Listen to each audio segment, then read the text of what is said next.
Se você já conversou sobre a fé católica, provavelmente ouviu esta acusação: os católicos adoram imagens. A Bíblia proíbe isso. Essa afirmação parece muito convincente, afinal, ela cita um dos 10 mandamentos. Mas será que essa é realmente toda a história? E se eu lhe dissesse que a própria Bíblia apresenta um contexto muito mais amplo do que normalmente é mostrado? No livro do Êxodo, Deus diz claramente: não farás para ti imagem esculpida, não te prostrarás diante delas, nem lhe prestarás culto. À primeira vista, parece não haver espaço para discussão, mas então surge uma pergunta inevitável: se Deus proibiu qualquer imagem, por que mais tarde ele mesmo mandou fazer algumas? Essa aparente contradição tem intrigado cristãos há muitos séculos e foi justamente ela que deu origem a grandes debates na história da Igreja. Neste vídeo, vamos responder essa questão passo a passo. Vamos olhar para a Bíblia em seu contexto, conhecer o ensinamento da Igreja, visitar os primeiros séculos do cristianismo e entender como nasceu a controvérsia conhecida como iconoclasmo. Ao final, você verá que a resposta católica não se apoia em tradições inventadas, mas em uma compreensão profunda das Escrituras, da encarnação de Cristo e da história da Igreja. Para entender esse tema, precisamos voltar ao momento em que Deus entregou os 10 mandamentos ao povo de Israel. Naquele tempo, Israel estava cercado por nações que fabricavam imagens de seus deuses e acreditavam que essas esculturas possuíam poder divino. Era comum prestar culto à criatura em vez do Criador. Por isso, o primeiro mandamento não começa falando de imagens, ele começa lembrando quem Deus é. Eu sou o Senhor, teu Deus. Só depois vem a proibição da idolatria. É esse contexto que precisamos manter em mente durante toda a leitura. Os povos vizinhos adoravam Baal, Astarte, Moloque e tantas outras divindades pagãs. Construíam altares, ofereciam sacrifícios e tratavam imagens como se fossem os próprios deuses. Israel havia acabado de sair do Egito e ainda carregava muitas influências desse ambiente. Por isso, Deus educa seu povo de forma firme, impedindo que confundisse o Deus verdadeiro com os ídolos das nações. A proibição era contra fabricar imagens para transformá-las em falsos deuses, não contra toda a manifestação artística ou representação religiosa. É justamente aqui que muitos se surpreendem.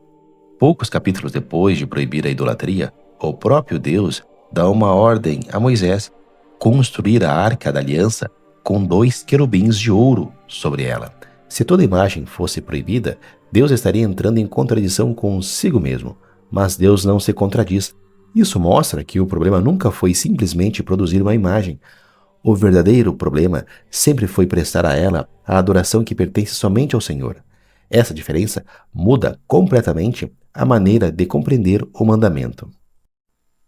Os querubins sobre a arca não foram o único exemplo. Mais tarde, quando o povo foi atacado por serpentes no deserto, Deus mandou Moisés fazer uma serpente de bronze e colocá-la sobre uma haste.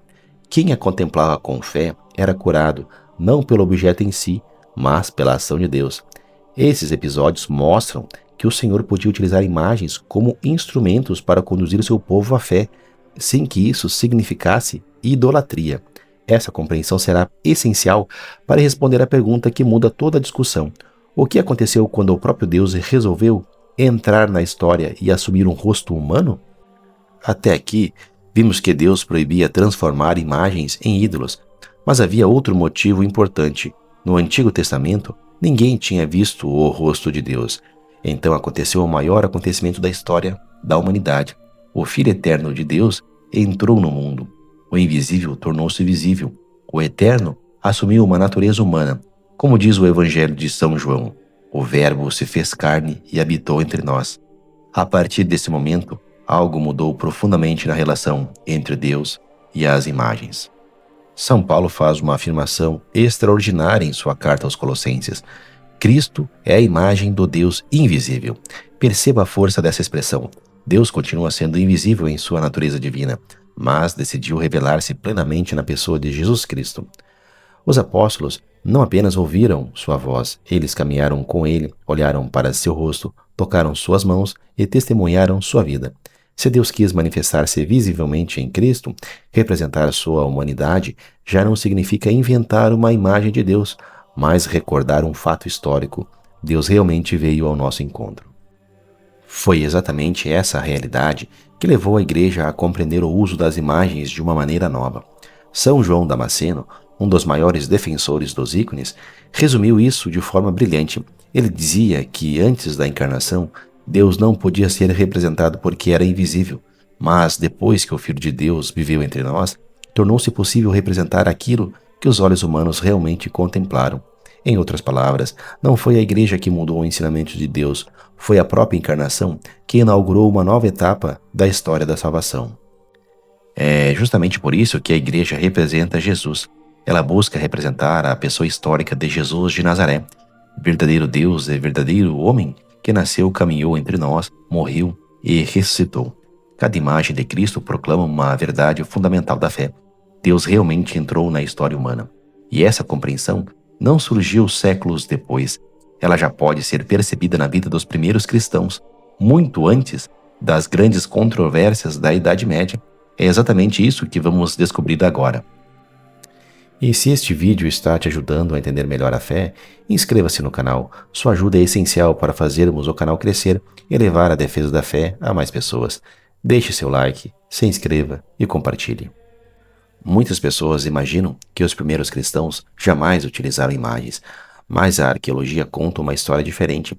Nas antigas catacumbas de Roma, onde os cristãos celebravam a fé e sepultavam os seus mortos durante as perseguições, ainda hoje encontramos pinturas com cenas bíblicas e símbolos cristãos. No início, predominavam representações discretas, como o bom pastor, o peixe, a âncora e episódios do Antigo Testamento. Eram sinais de esperança e de fé em tempos de perseguição. Com o passar do tempo, à medida que a igreja crescia e a perseguição diminuía, a arte cristã também amadureceu. Se no primeiro século predominavam os símbolos, no segundo século começaram a surgir representações diretas de Jesus, da Virgem Maria e de cenas do Evangelho. Essa mudança não aconteceu por influência do paganismo, mas porque a igreja compreendia cada vez mais profundamente a realidade da encarnação. Se Deus realmente assumiu um rosto humano, esse rosto podia ser representado para anunciar o próprio Evangelho. Entre essas antigas representações, uma das mais conhecidas está na catacumba de Priscila, em Roma. Ali encontramos uma pintura da Virgem Maria com o menino Jesus, datada do século II ou início do século III. É considerada uma das imagens marianas mais antigas já descobertas. Isso é muito significativo. Estamos falando de um período muito próximo dos tempos apostólicos, séculos antes da Idade Média.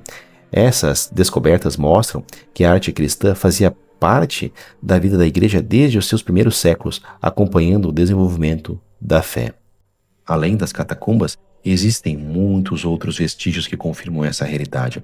Há frescos, sarcófagos, inscrições, objetos litúrgicos e até relatos de historiadores antigos mostram que os cristãos já representavam Cristo, os apóstolos e diversos acontecimentos bíblicos muito antes da crise iconoclasta. Ou seja, quando a igreja defendeu o uso das imagens no século VIII, ela não estava criando uma novidade, ela estava preservando uma tradição muito mais antiga, que remontava aos primeiros séculos do cristianismo.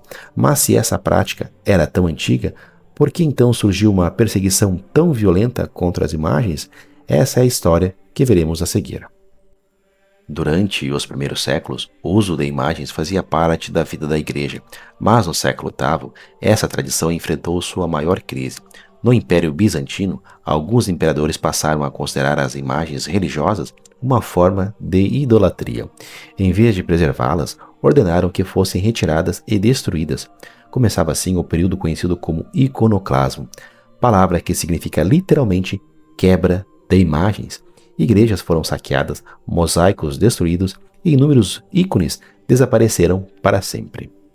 Os iconoclastas acreditavam que qualquer representação de Cristo ou dos santos violava o mandamento de Deus, mas a questão não era apenas religiosa. O poder político também influenciava essas decisões. Os imperadores queriam controlar assuntos da igreja e impor sua própria interpretação da fé. Enquanto isso, bispos, monges e fiéis defendiam uma tradição recebida havia séculos. Assim, o debate deixou de ser apenas sobre arte tornou-se uma discussão sobre quem tinha autoridade para preservar corretamente o ensinamento cristão, o poder do imperador ou a tradição da igreja. Foi nesse contexto que surgiu um dos maiores defensores das imagens sagradas, São João Damasceno.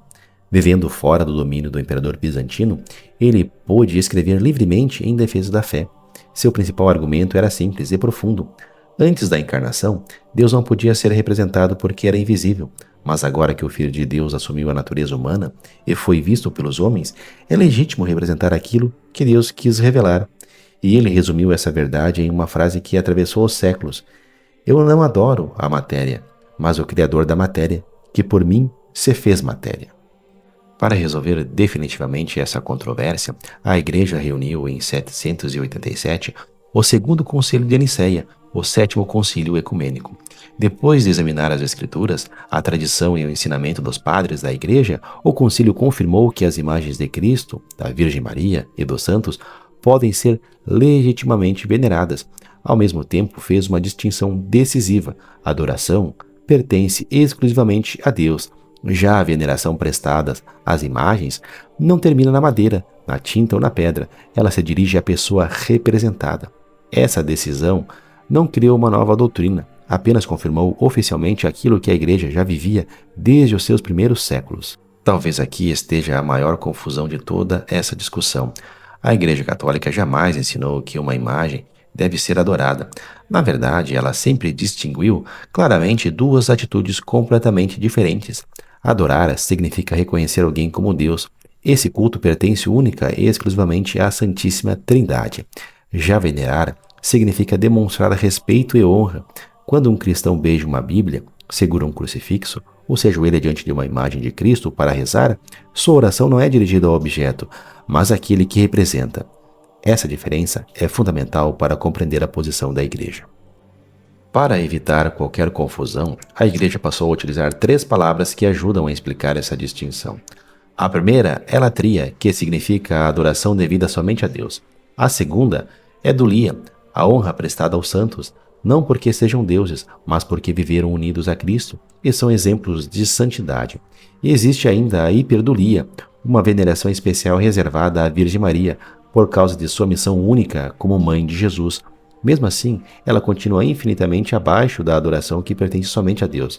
Essas distinções não diminuem a glória de Deus, pelo contrário, preservam exatamente aquilo que a Igreja sempre ensinou: somente Deus é adorado. São Basílio Magno resumiu toda essa doutrina em uma frase que se tornou um marco na história da Igreja: a honra prestada à imagem remonta ao modelo original. Imagine a fotografia de alguém que você ama. Quando você olha para essa fotografia ou a beija com carinho, ninguém pensa que seu afeto é dirigido ao papel. O gesto é destinado à pessoa retratada. Com as imagens sagradas acontece o mesmo. O respeito nunca termina na madeira, na tinta ou na pedra. Ele se dirige a Cristo, à Virgem Maria ou ao santo ali representado. A imagem apenas torna presente à nossa memória e ao nosso coração aquela pessoa que ela representa. O Catecismo da Igreja Católica resume essa doutrina com grande clareza. Ele afirma que a veneração das imagens não contradiz o primeiro mandamento, justamente porque a honra prestada a uma imagem se dirige à pessoa representada e não ao objeto material. Além disso, recorda que, desde a encarnação de Cristo, a representação de Jesus tornou-se legítima, pois Deus quis revelar-se visivelmente ao mundo. Assim, quando compreendemos a Bíblia, a encarnação, a tradição e o ensinamento constante da Igreja, percebemos que a acusação da idolatria perde completamente a força. Mas ainda restam algumas objeções muito comuns, e é justamente a elas que vamos responder agora, uma a uma. Esta é, sem dúvida, a objeção mais conhecida. Mas depois de tudo o que vimos até aqui, a resposta fica mais clara. Os católicos não adoram imagens, adoram somente Deus. As imagens funcionam como um auxílio para a adoração e para a memória da fé. Elas lembram acontecimentos da salvação e pessoas que viveram unidas a Cristo. Assim como uma fotografia nos faz recordar alguém querido, uma imagem sagrada nos conduz à pessoa que ela representa, nunca ao objeto em si.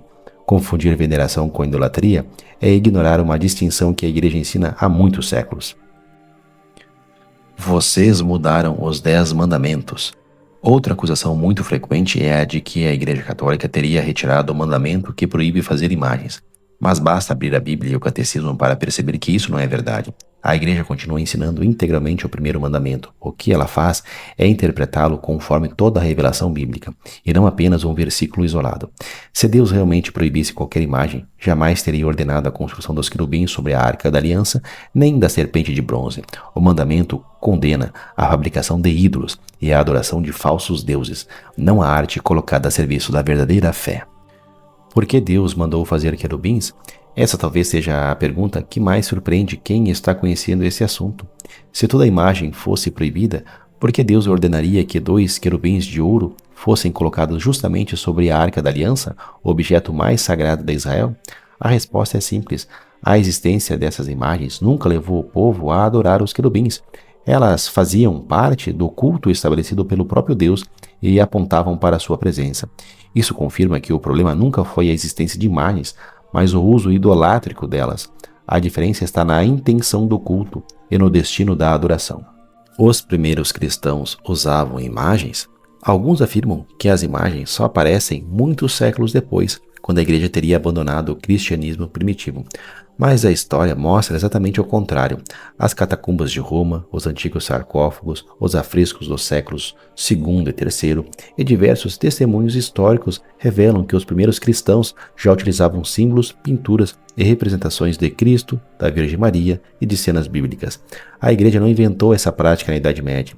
Ela apenas preservou um patrimônio recebido desde os primeiros séculos, iluminado pela verdade central da fé cristã. Deus realmente se fez homem e entrou na história. Desde os primeiros séculos, as imagens tiveram uma missão muito importante: ensinar. Em uma época em que grande parte da população não sabia ler, elas ajudavam a transmitir os acontecimentos da Bíblia, a vida de Cristo e os testemunhos dos santos. Mas essa função continua atual. Uma imagem bem compreendida desperta a memória, favorece a meditação e nos convida a contemplar os mistérios da fé. Ela não substitui a palavra de Deus, ajuda a recordá-la e aprofundá-la, como diz uma antiga tradição da igreja. Aquilo que a palavra anuncia pelos ouvidos, a imagem recorda aos olhos. Ao entrar em uma igreja católica, percebemos que quase tudo comunica alguma verdade da fé. O crucifixo recorda o sacrifício de Cristo. As imagens dos santos lembram que a santidade é possível. Os vitrais, pinturas e mosaicos contam a história da salvação de forma silenciosa. Por isso, muitos chamam a arte cristã de um verdadeiro evangelho em cores. Ela fala sem pronunciar palavras, conduzindo o olhar para Cristo e tornando visíveis acontecimentos que transformaram a história da humanidade. Quando usada corretamente, a arte sagrada torna-se uma poderosa aliada da evangelização. Depois de toda essa caminhada, fica uma conclusão importante. O problema nunca foi a existência de imagens. O verdadeiro perigo sempre foi e continua sendo a idolatria. Uma pessoa pode transformar dinheiro, poder, sucesso ou até a si mesma em um ídolo. Da mesma forma, alguém poderia usar uma imagem de maneira errada, mas esse abuso não invalida o uso correto. A igreja sempre combateu a idolatria e continua ensinando que somente Deus deve receber adoração. As imagens existem para conduzir o coração ao Senhor, nunca para ocupar o lugar dele. E essa é talvez a maior lição de todo esse tema. A arte cristã só cumpre sua missão quando aponta para Cristo, porque toda a fé da igreja começa e termina nele. Ao longo deste vídeo, vimos que a questão nunca foi simplesmente a existência de imagens. No Antigo Testamento, Deus proibiu a idolatria e a fabricação de falsos deuses, mas o próprio Senhor também ordenou imagens que faziam parte do culto de Israel. Depois veio o acontecimento que mudou toda a história, a encarnação. O Filho de Deus assumiu nossa natureza humana, tornou-se visível e entrou na história. Por isso, representar Jesus não significa criar um novo Deus, mas recordar aquele que realmente viveu entre nós. Quando contemplamos uma imagem de Cristo, da Virgem Maria ou de um santo, somos convidados a levar o nosso coração para Deus. A verdadeira arte cristã nunca termina em si mesma. Ela conduz a oração, fortalece a memória da fé e anuncia silenciosamente aquilo que a igreja proclama há 2000 anos. Por isso, as imagens não competem com a Bíblia. Elas caminham ao lado da palavra, ajudando a transmitir o mesmo evangelho de forma visível. Como ensinaram os padres da igreja, aquilo que a palavra comunica pelos ouvidos, a imagem também comunica aos olhos. E espero que este vídeo tenha mostrado que a posição da Igreja Católica sobre as imagens não nasceu de uma tradição humana ou de um costume medieval. Ela está profundamente enraizada na Sagrada Escritura, confirmada pela tradição apostólica, esclarecida pelos padres da Igreja e reafirmada pelos concílios ao longo da história. Conhecer essas raízes fortalece nossa fé e também nos ajuda a responder com serenidade e caridade às dúvidas e objeções que tantas vezes surgem sobre esse tema.